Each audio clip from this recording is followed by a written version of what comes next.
Right, అక్కడి నుంచి updates అందించడానికి మా ప్రతినిధి రమేష్ వైట్ల సిద్ధంగా ఉన్నారు. రమేష్, పూరి కార్యాలయం లోపల ఉన్నారా, బయటకు వెళ్లిపోయారా? ప్రతిభ చిట్టు కార్యాలయం నుంచి పూరి ప్రస్తుతానికి బయటకు వెళ్ళిపోవడం జరిగింది. దాదాపు 18 గంటల పాటు కొనసాగిన విచారణ ఎప్పుడే ముగిసిందని చెప్పి అధికారులు చెప్పారు. అయితే అధికారులు చెప్పడంతో తాను బయటికి వెళ్ళిపోతున్నట్టుగా అతను చెప్పడం జరిగింది. చిట్టు అధికారుల పర్మిషన్ తీసుకొని ఇప్పుడే పూరి బయటికి రావడం జరిగింది. పూరితో పాటు అతని కుటుంబ సభ్యులు కూడా ప్రస్తుతానికి అతను వచ్చిన కారులోని ఎన్నో కార్లని ప్రస్తుతానికి బయటికి వెళ్ళిపోయారు. అయితే దీనికి సంబంధించి దాదాపు 10:30 గంటల పాటు కొనసాగిన విచారణ పూర్తిగా సజావుగా సాగిందని చెప్పి ప్రస్తుతానికి అధికారులు అంటున్నారు. ఎందుకంటే అతను ఉదయం సమయంలో తాను విచారణకు పూర్తిగా సహకరించని పూరి సెకండ్ హాఫ్ లో మాత్రం తను పూర్తి స్థాయిలో విచారణ సహకరించాడు. పూర్తిగా అన్ని విషయాలు కూడా పూర్తిగా చెప్పడం జరిగిందని చెప్పి కూడా చిట్టు అధికారులు పేర్కోవడం జరిగింది. అంతేకాకుండా కెల్విన్ తో ఉన్న సంబంధాలు కావచ్చు, మిగతా విషయాలు కావచ్చు, అవన్నిటికి సంబంధించి విషయాలను కూడా పేర్కోవడం జరిగింది. అయితే ఇక్కడ సినీ ప్రముఖులు ఇంకా ఎవరైనా ఉన్నారా లేదా అన్న విషయాన్ని కూడా ప్రస్తుతానికి చిట్టు అధికారులు కనుక్కునే ప్రయత్నం చేశారు. దీంట్లో ప్రధానంగా చూసినట్లయితే ఇంకా ఎవరెవరు ఉన్నారు, మీతో కలిసి ఎంతమంది డ్రగ్స్ తీసుకునే వాళ్ళు, మీతో కలిసి ఎంతమంది డ్రగ్స్ ని సర్క్యులేట్ చేశారు అన్న కోణాలకు సంబంధించి పూర్తిగా వివరాలు కూడా తెలుసుకోవడం జరిగింది. అయితే తాను కేవలం కొన్నాళ్ల పాటు డ్రగ్స్ తీసుకున్నాను, అయితే తనతో పాటు కొంతమంది మిత్రులు కూడా తనతో పాటు డ్రగ్స్ తీసుకున్నారు. దీంట్లో చూసినట్లయితే కొంతమంది అగ్ర హీరోలు సంబంధించిన సమాచారాన్ని పదే చిట్టు అధికారులు అడిగి తెలుసుకునే ప్రయత్నం చేశారు. అయితే దానికి సంబంధించి తన దగ్గర ఎలాంటి సమాచారం లేదు, వాళ్ళ వ్యక్తిగత జీవితాలకు తనతో తొంగి చూడడం. అయితే తనతో పాటు కొంతమంది నటులు నిత్యం కూడా డ్రగ్స్ తీసుకునే వాళ్ళు, అయితే తన టీంలో తన ప్రొడక్షన్ హౌస్ లో ఉన్న వాళ్ళు మాత్రమే నిత్యం ఇలా డ్రగ్స్ తీసుకున్నారు తప్పించి మిగతా వాళ్ళ సమాచారం తన వద్ద లేదని చెప్పి కూడా పూరి కరాఖండిగా చెప్పడం జరిగింది. అయితే కెల్విన్ తో ఉన్న పరిచయం, కెల్విన్ డ్రగ్స్ సరఫరా వీటి మీద ప్రధానంగా విచారణ కొనసాగింది. అంతేకాకుండా తన స్టార్టింగ్ లో కెల్విన్ కు చేసిన చాటింగ్ కావచ్చు, అతను డ్రగ్స్ కావాలంటే చేసిన మెసేజ్ కావచ్చు, వీటి మీద ప్రధానంగా జరిగినట్టుగా అధికారులు చెప్తున్నారు. అయితే ఇప్పుడు ఏదైతే 10:30 గంటల పాటు పూరిని విచారించిన అధికారులు దానికి సంబంధించిన పూర్తిగా ఒక బేరీజ్ వేసి, అంటే పూరి జగన్నాథ్ ఏమి చెప్తాడు, ఉన్న అంశాలు ఏంటి, అడిగిన క్వశ్చన్ ఏంటి, దానికి ఇచ్చిన సమాధానం ఏంటి, వీటన్నిటి కూడా బేరీజ్ వేసి దానికి సంబంధించి తదుపరిగా ఒకవేళ అవసరమైన పక్షంలో మళ్ళీ కూడా చిట్టు ముందు హాజరు కావాలని చెప్పి కూడా అధికారులు అతనికి చెప్పడం జరిగింది. అయితే తాను ఎల్లవేళ చిట్టు ముందు హాజరు కావాలని సిద్ధంగా ఉన్నాడు, ఎప్పుడు ఏ క్షణంలో మీరు పిలిచినా సరే నేను వచ్చి విచారణకు హాజరైనందుకు సిద్ధంగా ఉందని చెప్పి అటు పూరి చెప్పడం జరిగింది. అయితే 10:30 గంటల పాటు కొనసాగిన ఈ విచారణ ఇప్పుడు ప్రస్తుతానికి ముగిసిందని అధికారులు చెప్పారు. అయితే రమేష్, మీరు చెప్తున్నట్లుగా తనతో పాటు కొంతమంది మిత్రులు డ్రగ్స్ తీసుకున్నారు అని వెల్లడించారు పూరి అని చెప్తున్నారు. వాళ్ళు ఇప్పుడు నోటీసులు అందుకున్న వాళ్ళేనా, లేక కొత్త పేర్లు ఏదైనా బయట పెట్టడం జరిగిందా?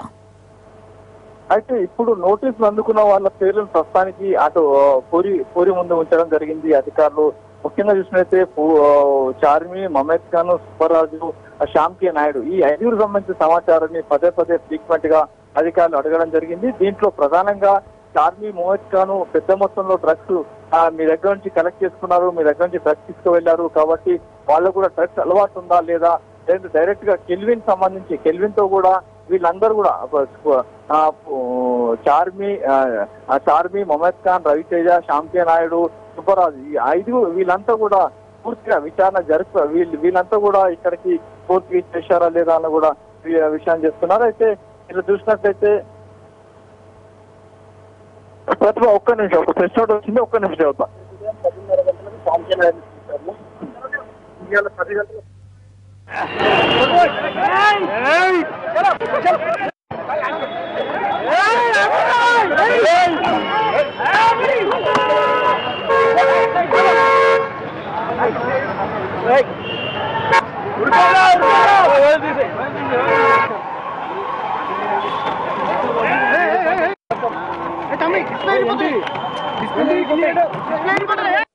చూసినట్లయితే దీంట్లో ఎవరైతే పూరికి సంబంధించి ప్రొడక్షన్ హౌస్ లో ఉన్న వాళ్ళు ఎవరైనా పూర్తిగా తీసుకున్నారా అన్నప్పుడు దాంట్లో ప్రధానంగా రవితేజ, చార్మి, మమేద్ ఖాన్, సుబ్బరాజు, శ్యామ్కే నాయుడు వీళ్ళ పేర్లను ఎక్కువగా అటు చెప్పడం జరిగింది.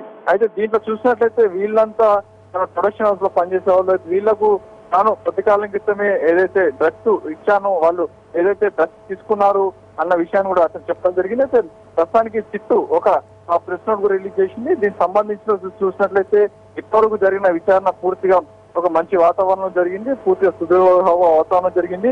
ఈ విచారణకు పూర్తిగా అధికారులు సహకరించారు.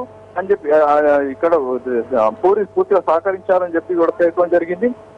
దీంట్లో ఇప్పటికి చూసినట్లయితే ఒక ప్రెస్ నోట్ ని ఇప్పటికీ అధికారులు రిలీజ్ చేశారు. దీంట్లో కొన్ని అంశాలు కూడా పొందుపరచడం జరిగింది. దీంట్లో ముఖ్యంగా చూసినట్లయితే విచారణ పూర్తిగా ప్రశాంతంగా జరిగింది. ఇవాళ ఉదయం 10:30 గంటలకు సిట్టు కార్యాలయానికి పూరి జగన్నాథ్ రావడం జరిగింది. అతన్ని ఇంటర్వ్యూ చేసి క్వశ్చన్స్ 10:15 మేము విచారణ ప్రారంభించారు. రేపు ఉదయం శ్యామ్కే నాయని విచారించబోతున్నాం. ఇన్వెస్టిగేషన్ పూర్తిగా ఒక ప్రశాంతమైన వాతావరణం జరిగింది. Say no to drugs poster release కూడా తాము చేశామని చెప్పి కూడా ఒక ప్రెస్ నోట్ ని ఇప్పుడే సిట్ అధికారులు కూడా రిలీజ్ చేశారు. అయితే ప్రస్తుతానికి ఆ సిట్ అధికారులు విడుదల చేసిన ప్రెస్ నోట్ కూడా మా కార్యాలయం కూడా పంపించడం జరిగింది.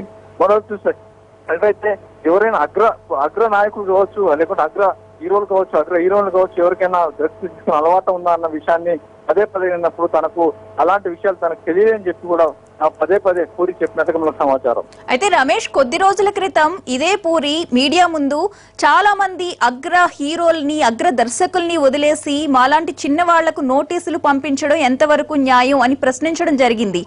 మరి ఇప్పుడు ఈ రోజు విచారణలో ఆయన ఎవరి పేర్లు బయట పెట్టలేదా? ఇప్పటికీ మనకున్న సమాచారం వరకు తన ప్రొడక్షన్ హౌస్ లో ఉన్న వాళ్ళు మాత్రమే తీసుకుంటున్న వివరాలు మాత్రం అతను వెల్లడించిన సమాచారం.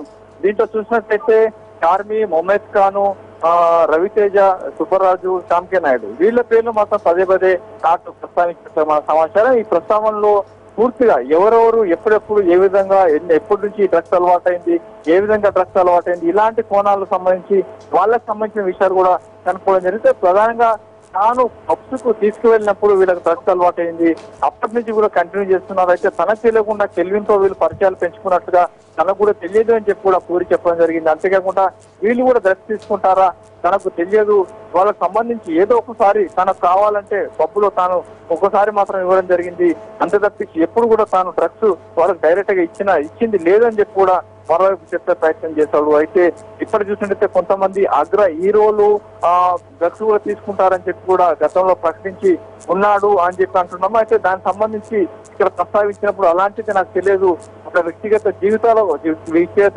కావచ్చు, వాళ్ళ అలవాట్లు కావచ్చు నాకు తెలియదు, కేవలం అప్పుడు కలిసినప్పుడు ఫ్రెండ్లీగా మాట్లాడుకుంటాం తప్పించి డ్రగ్స్ గురించి తాము ఎప్పుడు అగ్ర హీరోలతో మాట్లాడలేదు అని చెప్పి కూడా పూరి చెప్పినట్టుగా సమాచారం. అయితే ప్రస్తుతానికి తన ప్రొడక్షన్ హౌస్ లో పనిచేస్తున్న వాళ్ళు తీసుకుంటున్న దాని వివరాలు మాత్రం ఇటు పూరి పూర్తిగా సిట్టుకు వివరించినట్లుగా మన సమాచారం. అయితే రమేష్, పూరి జగన్నాథ్ నుంచి రక్త నమూనాలను కూడా సేకరించారు కదా. అయితే 3-4 డేస్ బ్యాక్ డ్రగ్స్ తీసుకుని ఉంటే రక్త నమూనాల్లో ఆ డ్రగ్స్ ఆనవాళ్లు కనబడే ఛాన్స్ ఉంటుంది. కానీ ఈ ఇష్యూ జరిగినప్పటి నుంచే వాళ్ళు ముందే ఊహించి డ్రగ్స్ తీసుకోవడం ఆపివేసి ఉండొచ్చు. మరి ఎంతవరకు ఈ రక్త నమూనాల ద్వారా రుజువవుతుంది అనుకుంటున్నారు? రక్త నమూనాలు మాత్రమే తీసుకున్నారా లేక హెయిర్ శాంపిల్స్ కూడా తీసుకున్నారా? రక్త నమూనాలు తీసుకున్నారా లేదా అనే విషయాన్ని ఖచ్చితంగా మనం చెప్పలేదు. డాక్టర్స్ మాత్రం రావడం జరిగింది. అయితే రక్త నమూనాలు సేకరించాలంటే ఇక్కడ కొంత ఇరకాసు ఉంది, కొన్ని ఇబ్బందులు ఉంటాయి. ఎవరి రక్తాన్ని సేకరించాలన్నా, ఎవరికి సంబంధించిన రక్తాన్ని సేకరించాలన్నా కూడా తప్పనిసరిగా కోర్టు అనుమతి తీసుకోవాల్సి ఉంటుంది. కోర్టు అనుమతి తీసుకున్నప్పుడే, కోర్టు పర్మిట్ చేసినప్పుడు మాత్రమే రక్త నమూనాలను సేకరించేందుకు అవసరం ఉంటుంది. ఒక వ్యక్తిగత సంబంధించిన వాటికి ఆర్టికల్స్ ని సేకరించాలని తప్పనిసరిగా ఎవరైనా సరే కోర్టు అనుమతి తీసుకునే ఇటు విచారణ అధికారులు చేయాల్సి ఉంటుంది. అయితే డాక్టర్ మాత్రం రావడం జరిగింది. అసలు ఏం జరిగింది అనే విషయాన్ని శిక్షాధికారులు చెప్తా కానీ మనకు తెలియదు. అయితే ఒక ఎన్డీపీఎస్ యాక్ట్ ప్రకారం చూసినట్లయితే ఎవరి రక్త నమూనాలు కావచ్చు, వారికి సంబంధించిన వ్యక్తిగత పార్ట్స్ వాటికి సంబంధించి తీసుకోవాలనుకున్నప్పుడు అది తప్పనిసరిగా కోర్టు అనుమతి తీసుకోవాల్సి ఉంటుంది. అయితే మరో చూసినట్లయితే దీంట్లో ఎవరి బ్లడ్ శాంపిల్స్ లో బ్లడ్ లో డ్రగ్ ఉంటది లేదు అన్న విషయానికి సంబంధించి ఎన్డీపీఎస్ యాక్ట్ లో కొంత మేరకు కొన్ని స్పష్టమైన విషయాలు కూడా పేర్కొనడం జరిగింది. డ్రగ్ తీసుకున్న 72 గంటల పాటు డ్రగ్ అతని రక్తంలో ఉంటుంది. 72 గంటల పాటు లోపుగా ఒక రక్త నమూనాలు సేకరించినట్లయితే అతను సంబంధించిన ఏ డ్రగ్ తీసుకున్నాడు ఏంటి అనే విషయాన్ని కూడా 72 గంటల లోపల మాత్రం ఖచ్చితంగా అధికారులు చెప్పగలుగుతారు. అది కూడా ఎస్ఎస్ఎల్ అధికారులు చెప్పగలుగుతారు. ఆ తర్వాత 72 గంటల తర్వాత వీళ్ళు రక్త నమూనాలు సేకరించినప్పటికీ ఆ రక్తంలో చాలా లీస్ట్ పర్సెంటేజ్ గా డ్రగ్ వచ్చే అవకాశం ఉంటుంది, డ్రగ్ నమూనాలు వచ్చే అవకాశం ఉంటుంది. అది కూడా చాలా మైన్యూట్ గా విచారణ చేసుకున్నప్పుడు మాత్రమే దానికి సంబంధించిన ఒక డ్రగ్ నమూనాలు వస్తాయి. అయితే దీనికి సంబంధించి ఖచ్చితమైన ఎన్డీపీఎస్ యాక్ట్ లో కొన్ని రూల్స్ గైడ్ లైన్స్ కూడా ఉన్నాయి కాబట్టి దాని ప్రకారమే అధికారులు ముందుకు విచారణకు వెళ్తారు. అయితే ఇప్పుడు చూసినట్లయితే 72 గంటల లోపు అంటే విచారణకు తాను రాబోతున్నాను కాబట్టి 22 గంటల ముందు నుంచి తాను ఎలాంటి డ్రగ్ తీసుకోలేదు అని అనుకున్నప్పటికీ అంతకంటే ముందు తీసుకున్న డ్రగ్ సంబంధించి 3 నెలల పాటు ఆ డ్రగ్ రక్త నిల్వల్లో ఉంటుంది. అయితే చాలా మైన్యూట్ గా విచారణ జరిపినప్పుడు ఎఫ్ఎస్ఎల్ అధికారుల విచారణ జరిపినప్పుడు మాత్రమే అతను ఏ డ్రగ్ తీసుకున్నాడో అన్న విషయం బయటపడుతుంది. అయితే అందులో కూడా దీనికి ఇంకో సాంకేతికమైన సమస్య ఉంది. అతనికి సంబంధించి వేరే ఇతరత్ర రోగాలు ఉన్నప్పుడు ఆ డ్రగ్ తీసుకున్నప్పుడు ఆ డ్రగ్ అతని శరీరం మీద కనబడుతుంది. ఆ డ్రగ్ సంబంధించిన నమూనాలు బయటకు వస్తాయి. కాబట్టి 72 గంటల్లోపు తీసుకున్న రక్త నమూనాలే పూర్తి ప్రామాణికం అని చెప్పి ఎన్డీపీఎస్ యాక్ట్ చెప్తుంది. కాబట్టి అప్పుడుదే దాన్నే ప్రమాణం చేసుకుని అది కూడా లీగల్ గా వ్యాలిడ్ అని కూడా చెప్తుంది. అయితే రమేష్, ఒకప్పుడు డ్రగ్స్ తీసుకునే వాడిని ఇప్పుడు తీసుకోవడం లేదు అని పూరి జగన్నాథ్ చెప్పారా, లేక లాస్ట్ ఎప్పుడు తీసుకున్నారనేది ఏదైనా క్లారిటీ ఇచ్చారా? దానికి సంబంధించి మనకు ఖచ్చితమైన సమాచారం లేదని చెప్పొచ్చు. ఎందుకంటే గతంలో తాను డ్రగ్ తీసుకున్నాను అన్నప్పుడు కూడా అది కూడా ఒక నేరం అవుతుంది. ఎందుకంటే పూర్తిగా తాను బ్యాంకాక్ వెళ్ళినప్పుడు తాను పలుమార్లు డ్రగ్ తీసుకున్నా అని చెప్పి అతను చెప్పాడు.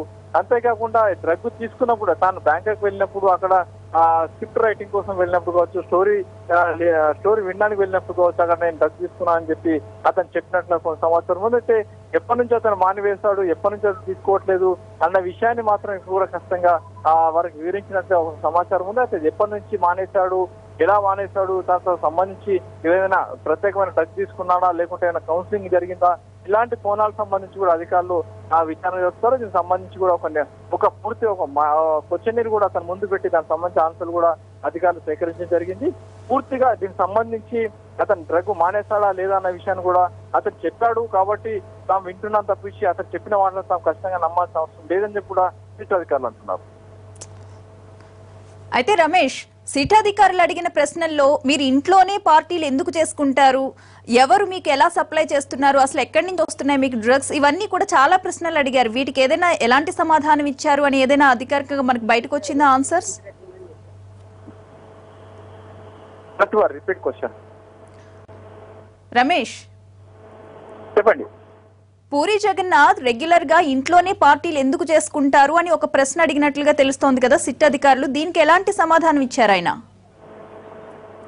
అయితే దీనికి సంబంధించి ఖచ్చితంగా ఒక సమాధానం మాత్రం ఉన్నది అతని దగ్గర. దీంట్లో ప్రధానంగా చూసినట్లయితే తన ఇంట్లోనే ఎందుకు పార్టీలు చేసుకుంటారు అన్న విషయానికి సంబంధించి చూసినట్లయితే అతను తన ఒక సెలబ్రిటీని తాను బయటికి వెళ్ళినప్పుడు కొన్ని ఇబ్బందులు ఉంటాయి కాబట్టి తాను ఇంట్లోనే పార్టీలు చేసుకుంటాను, తన సంబంధించిన ఫ్రెండ్స్ అందరూ కూడా తన ఇంటికే పిలుస్తాను, ఇంట్లోనే వాళ్ళందరూ కూడా ఎప్పటికప్పుడు పార్టీలు ఇచ్చి వాళ్ళకి ఎంజాయ్ చేస్తాను. తనకు సంబంధించి చాలా మంది ఫ్రెండ్స్, పబ్బు సంబంధించిన ఫ్రెండ్స్ కావచ్చు, లేకపోతే రిసార్ట్ సంబంధించిన ఫ్రెండ్స్ కావచ్చు తనకు తెలిసి ఉన్నారు, తెలిసి చాలా మంది. అయినప్పటికీ కూడా తాను ఎక్కడ కూడా బయటకు వెళ్ళలేను, కేవలం వీకెండ్స్ లో తన మిత్రుల్ని తనకు అత్యంత సన్నిహితంగా ఉన్న వాళ్ళందరినీ ఇక్కడ పిలిచి తాను పార్టీలు చేసుకుంటాను, పార్టీ ఇస్తాను అని చెప్పి కూడా చెప్పడం జరిగింది. అయితే దీనికి సంబంధించి ఆ పార్టీ సమయంలోనే కెల్విన్ పెద్ద మొత్తంలో డ్రగ్స్ తీసుకొచ్చి ప్రతి వీకెండ్ సమయంలో పూరి ఇంటికి చేరేవేశాడా లేదా అన్న విషయాన్ని ప్రధానంగా శిక్షాధికారులుగా ప్రశ్నించినప్పుడు అయితే వీకెండ్ సమయంలో తాము తప్పనిసరిగా ఆ డ్రగ్స్ తీసుకున్నాము అని చెప్పి కూడా అటు అధికారులు చెప్పినట్టుగా మనకు కొంత సమాచారం ఉంది. అయితే దీనికి సంబంధించి వీకెండ్ సమయంలో ఇక్కడ పార్టీకి సంబంధించిన వివరాలు కూడా, కొన్ని పార్టీలకు సంబంధించిన వివరాలు కావచ్చు, కొన్ని ఫుటేజ్ కావచ్చు, అట్లా ఆ సంబంధించిన ఫోటోలు కావచ్చు ఇప్పటికే సేకరిస్తున్నారు. ఎందుకంటే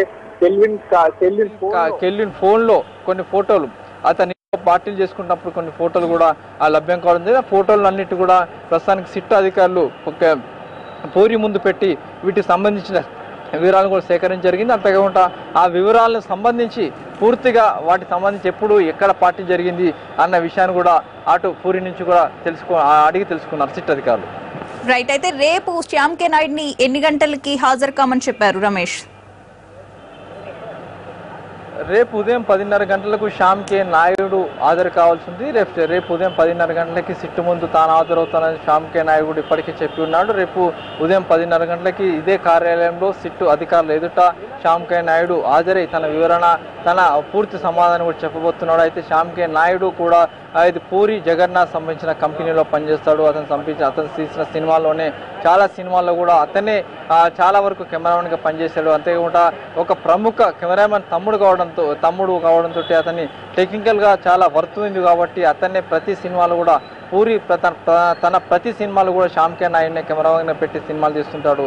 అయితే పూరి కంపెనీలో పనిచేస్తున్న నేపథ్యంలో అతను కూడా డ్రగ్స్ అలవాటు అయినట్టుగా ప్రస్తుతానికి అధికారుల వద్ద ఉన్న సమాచారం.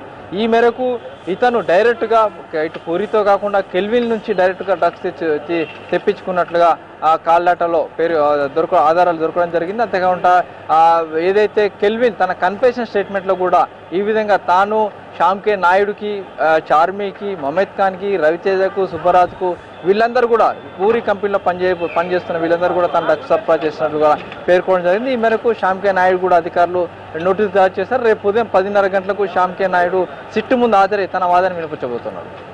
అయితే రమేష్, మీరు ఇందాక చెప్పినట్లుగా తన ప్రొడక్షన్ లో వర్క్ చేసే వాళ్ళు అప్పుడప్పుడు తనతో పాటు పార్టీలో పాల్గొని డ్రగ్స్ తీసుకున్నారు, కానీ ఎవరైతే మీరు నోటీసులు అందించారో వాళ్ళు డ్రగ్స్ తీసుకుంటారన్న విషయమే నాకు తెలియదు అని చెప్పినట్లుగా మీరు చెప్పారు.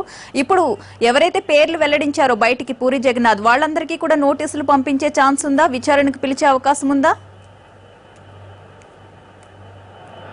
పూరి జగన్నాథ్ ఏదైతే సిట్టు అధికారుల ముందు వెల్లడించే అంశాలు ఉన్నాయో వాటికి సంబంధించిన కొన్ని ఆధారాలు కీలకమని చెప్పవచ్చు. దీంట్లో ప్రధానంగా చూసినట్లయితే పూరి జగన్నాథ్ కొంతమంది పేర్లను కూడా ఇప్పటికే ప్రస్తావించాడు, కొంతమంది పేర్లను కూడా చెప్పడం జరిగింది. తాను వీకెండ్ పార్టీలో ఇచ్చే సందర్భంలో చాలామంది తన ఇంట్లోనే డ్రగ్స్ తీసుకున్నారని చెప్పి పూరి జగన్నాథ్ సిట్ అధికారులకు చెప్పినట్టుగా మనకు సమాచారం ఉంది. అయితే ఈ సమాచారం మీరు చూసినట్లయితే ఎవరెవరు డ్రగ్స్ తీసుకున్నారు ఏంటి అన్న విషయాన్ని కూడా అధికారులు ఒక బేరీజు వేసి వాళ్ళకి సంబంధించిన డీటెయిల్స్ అన్ని కూడా తెప్పించబోతున్నారు. ఆ డీటెయిల్స్ ఆధారంగా వాళ్ళందరూ కూడా నోటీసులు ఇవ్వబోతున్నారు. అయితే పూరి ప్రొడక్షన్లో పనిచేస్తున్న చాలామందికి డ్రగ్స్ అలవాటు ఉంది అన్న విషయాన్ని కూడా అటు పూరి స్వయంగా ఇటు సిట్ అధికారులకు చెప్పినట్టుగా సమాచారం మనకు తెలుస్తుంది. అయితే వాళ్ళందరూ కూడా విచారణ ఎదుర్కోబోతున్నట్టుగా మన సమాచారం. మరోవైపు అగ్ర హీరోలు కావచ్చు వాళ్ళకు సంబంధించిన సమాచారాన్ని సిట్ అధికారులు పదే అడిగినప్పుడు వాళ్ళకు వ్యక్తిగత సంబంధించిన విషయాలు తనకు తెలియదని చెప్పి పూరి కరాఖండికి చెప్పినట్లుగా మనకు సమాచారం. అయితే అకున్ సబర్వాల్ చెప్పారు కొద్దిసేపటి క్రితం పూరి విచారణకు సంబంధించి ఎవరైతే పేర్లు బయటికి చెప్పారో, అలాగే ఈ డ్రగ్ డీలర్స్ కెల్విన్ కావచ్చు, వేరే వాళ్ళు కావచ్చు, వీళ్ళకి సంబంధించి కొన్ని క్లూస్ కూడా ఆయన అందించడం జరిగింది అని. ఎలాంటి క్లూస్ చూపించారు? దాదాపుగా సిట్టు అధికారులు 100 పైచిలుకు ప్రశ్నల్ని ఇటు పూరి జగన్నాథ్కి వేయడం జరిగింది. ఆ 100 పైచిలుకు ప్రశ్నల్లో చాలా క్లూస్ ఇచ్చుంటాడు పూరి జగన్నాథ్ తనకు తెలియకుండానే. ఇదో సినిమా లెవెల్లో కాకుండా ఇక్కడ రియాలిటీగా జరిగిన ఈ క్వశ్చనీర్లో అతను వేసే ప్రశ్నలు, అక్కడి నుంచి సిట్ అధికారులు వేసే ప్రశ్నలకు ఉక్కిరిబిక్కిరి అవుతూనే ప్రతిదానికి ఇటు పూరి జగన్నాథ్ సమాధానం చెప్పాడు. అయితే రియాలిటీగా చూసినట్లయితే ఇతను ఇక్కడ ఇచ్చే సమాధానంలో చాలా క్లూస్ ఇటు అధికారులకు ఇచ్చి ఉంటాడు. ఆ క్లూస్ అన్నిటిని కూడా క్రోడీకరించి దానికి సంబంధించి అధికారులు ముందుగా విచారణలో ముందుకు పోతారు. అంతేకాకుండా ఏదైతే క్లూస్ ఉన్నాయో ప్రతి క్లూను కూడా మెటీరియలైజ్ చేసి దాన్ని పూర్తిగా తమ ఆధారంగా మలుచుకొని ఈ కేసులో ముందుకు పోతున్నారు సిట్ అధికారులు. ఇప్పటికే కెల్విన్ ఇచ్చిన వాంగ్మూలం అత్యంత కీలకమని చెప్పవచ్చు. నిఖిల్ శెట్టి ఇచ్చిన వాంగ్మూలం అత్యంత కీలకం. అదేవిధంగా బెన్ కావచ్చు, తర్వాత మరొక వ్యక్తి జిషాన్ కావచ్చు, వీళ్ళంతా ఇచ్చిన వాంగ్మూలాలు ఇప్పటికే అధికారుల వద్ద ఉన్నాయి. ఆ వాంగ్మూలాలను పట్టి చూస్తే ఇప్పటికే కెల్విన్ ఇచ్చిన వాంగ్మూలంతో 12 మంది సినీ ప్రముఖులు నోటీస్ ఇస్తే మిగతా వాళ్ళు నిఖిల్ శెట్టి కావచ్చు, అటు బెన్ కావచ్చు, జిషాన్ కావచ్చు, వీళ్ళు ఇచ్చిన స్టేట్మెంట్ ప్రకారం కూడా చాలా మంది నోటీసులు అందబోతున్నాయి. Right, thank you Ramesh. మొత్తానికి పూరి జగన్నాథ్ ఫస్ట్ హాఫ్ లో కాస్త అబద్ధాలు చెప్పి తప్పించుకోవాలని చూసినప్పటికీ సెకండ్ హాఫ్ కు వచ్చేటప్పటికి మొత్తానికి పూర్తిగా సహకరించారు సిట్కు అని చెప్తున్నారు. అలాగే ఈ రోజు విచారణలో భాగంగా ఏం జరిగింది అని పూర్తి సమాచారం రేపు వెల్లడిస్తామని చెప్పి అకున్ సబర్వాల్ చెప్పడం జరిగింది. రేపు ఉదయం 10:30 గంటలకు శ్యామ్ కే నాయుడిని విచారించబోతున్నారు. ప్రస్తుతం పూరి జగన్నాథ్ సిట్ కార్యాలయం నుంచి ఇంటికి వెళ్లిపోయారు.